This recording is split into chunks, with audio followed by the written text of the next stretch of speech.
Meni o'tmishim bilan solishtirmang. Men endi u yerda yashamayapman.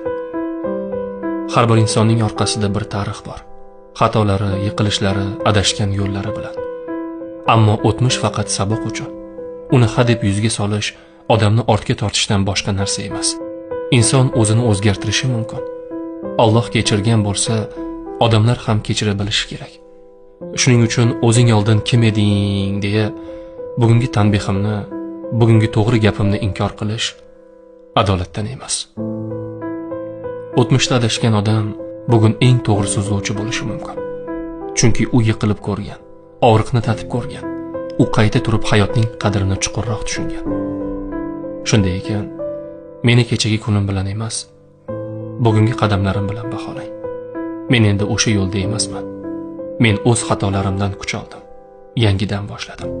Va bugun aytayotgan har bir so'zim kechagi xatolardan emas, bugungi to'g'ri qadamlardan tug'ilgan haqiqatdir.